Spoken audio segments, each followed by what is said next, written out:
o Dr. João Campos, que alguns de vocês já conhecem, aqueles que já estiveram na redação do Jornal de Notícias. É licenciado em Jornalismo pela Faculdade de Letras aqui da Universidade de Coimbra e é o responsável pela redação do Jornal de Notícias em Coimbra.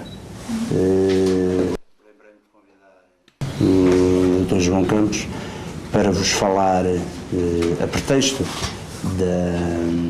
do trabalho que ele fez enquanto enviado especial do JN ao Afeganistão. O facto de ele ser responsável da delegação do Jornal de Notícias aqui em Coimbra pode também ser pretexto para vocês poderem colocar algumas questões relacionadas com a agenda aqui de Coimbra, com outras tarefas relacionadas aqui com o trabalho da delegação. Eu agradeço a presença do João aqui convosco. Depois, na parte final, abriremos um bocadinho de espaço para poderem colocar questões, se tiverem algumas questões para colocar, espero que sim. E muito obrigado pela presença. Boa tarde a todos. O já fez as apresentações. Eu sou jornalista há cerca de 10 anos, mais ou menos. Primeiro em part-time, depois em full-time. Estive primeiro em Lisboa e depois é que vim para a coordenação da delegação de Coimbra, onde estou há cerca de 5 anos e meio.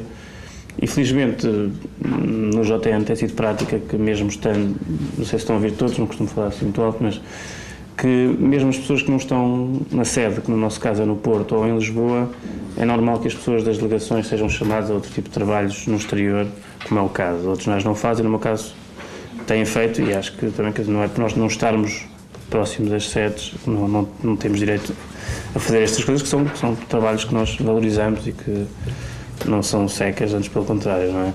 Embora a viagem seja difícil, como eu depois até vos posso relatar, mas são trabalhos que nos dão algum gozo. Neste caso concreto, para vos contar mais ou menos esta história do Afeganistão, depois podemos partir para as outras questões. Eu soube desta viagem até muito em cima da hora e até foi um problema porque não me deu para preparar como devia ou como gostava de ter preparado, porque nós partimos de Portugal na sexta-feira de manhã e eu soube disto na terça-feira à tarde, portanto 2 dias antes, não é, sensivelmente. Me deu pouco tempo de preparação. Não sei porquê, sei que a coisa já estava em curso, tenho ideia que algum colega meu ou do IC, ou ali qualquer coisa que, também sei o que é que se passou, mas que avisaram-me com pouquíssimo tempo. Depois há aquelas questões práticas, eu tinha o passaporte caducado, tive que ir tratar disso em cima da hora, não sei o que, aquelas coisas, eu não preciso só vir na altura, tinha o passaporte caducado há mais de um ano e não dava, não é? E depois também tentar preparar, porque a ideia disto, o objetivo disto era o quê? Era acompanhar a visita que o Ministro da Defesa ia fazer a Cabul. Portanto, o Ministro ia estar segunda-feira em Cabul e nós inicialmente, quando nos venderam, entre aspas, a viagem, era de 11 a 15 em Cabul, que era uma coisa interessantíssima, que eram vários dias, dava para prepararmos vários trabalhos.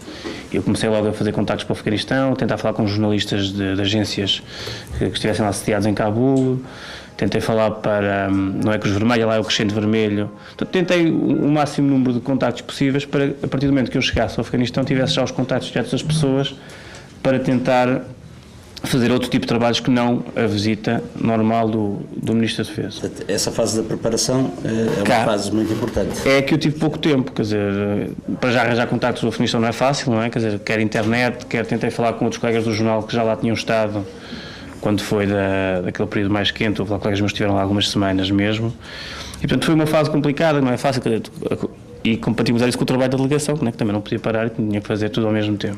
Mas consideras importante que é necessária uma boa preparação? Porque o ideal é chegar lá e já ter tudo marcado, não é? Depois eu vou explicar, porque não foi bem como eu pensava, mas o ideal é ter logo um intérprete combinado, é ter os telemóveis das pessoas no terreno com quem vamos falar, de preferência as entrevistas já marcadas. Tentei falar com a RAUA, que é uma associação das mulheres afegãs.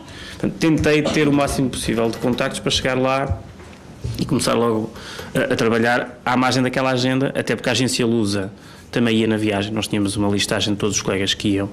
Portanto, quer dizer, a parte mais institucional, eu não me importava nada que fosse a Lusa a fazê-la e eu ia fazer o resto, que seria a mais-valia do nosso trabalho. Quantos jornalistas é que iam? 15. Portanto, ia à Lusa TV, ia à Lusa ia a TVI, depois dos jornais ia ao Público, ia ao Correio da Manhã, ia ao Diário de Notícias, íamos nós, e depois iam as 3 rádios, ia a TSF, a Antena 1 e a Renascença. Acho que não me esqueci de ninguém. Depois, mais em cima, se calhar na véspera, que eu me apercebi de facto do calendário da visita, que era completamente diferente do que aquilo que nós estávamos à espera. Inicialmente tinham dito que era de 11 a 15 em Cabul, e visto o programa, que eu subi na véspera, constatámos que íamos estar 7 horas em Cabul, que é uma coisa completamente diferente. Nós saímos sexta-feira de manhã de Lisboa, num avião militar, que é uma experiência também interessante. No C-130, que é um avião de carga, em que nós vamos lá assim um bocado à balda, num banco corrido e não sei o quê, uma coisa assim engraçada, a primeira vez que se faz. Eu já não era a primeira vez, portanto já achei menos piada.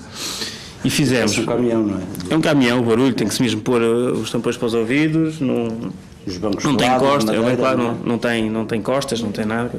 A casa de banho também é muito gira. É uma coisa. Quase open space. É uma cortina com assim, uma coisa. É engraçado, quer dizer, é giro, mas de facto nós passámos muitas horas dentro daquilo, portanto fez mais. Eu já tinha ido naquilo ao Kosovo e à Bósnia, mas são viagens mais curtas, de 5, 6 horas.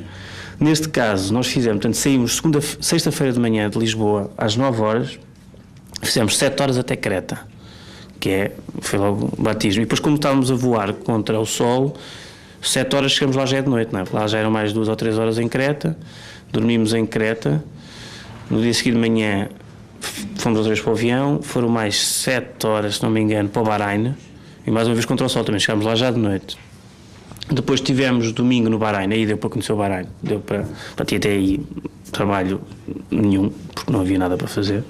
Eu ainda tentei ver se havia algum jogo de futebol no Bahrein, não sei o que desse no domingo para fazer um jogo de futebol do tipo, mas não havia, zero mesmo. Nem treinador, nem nada, era giro, não era uma coisa que desse para fazer na altura, mas dava para guardar e fazer mais tarde. Não é? E, portanto, Bahrein zero. E depois, ao final da tarde, é que deu para fazer a primeira coisa. Foi quando chega o ministro, porque o ministro não vai connosco. O ministro vai no Falcon e, portanto, tem que ir só em cima da hora. E, portanto, nós no domingo, no domingo, portanto, sábado, Creta-Bahrein, e depois no domingo já estávamos no Bahrein, andámos a conhecer aquilo, e ao fim da tarde chegou o ministro com os responsáveis da Armada, do Exército e da Marinha também, e da Força Aérea. E aí é que deu para fazer o primeiro apontamento, que é o primeiro artigo até que eu faço, que sai logo na segunda-feira, que no fundo é o artigo que antecipa a visita do ministro, que é de segunda-feira. E aí, esse primeiro não é feito? Não, este primeiro é feito lá. No Bahrein? É feito no Bahrein, precisamente. Podes mostrar só para... Eles enviaram para aqueles que viram. Pronto, e esse aproveitámos o quê? Mais pelo fator notícia, não tanto reportagem, porque aqui ainda não havia reportagem no terreno, quer dizer, eu fiz um caixilho com uma história de um tropa que ia para lá, que ia render outro, que é para também tentar ter um caixilho, mas aqui a notícia principal era de facto que a OTAN, portanto a NATO, queria mais tropas portuguesas lá. E isto ainda não tinha sido dito e aproveitámos.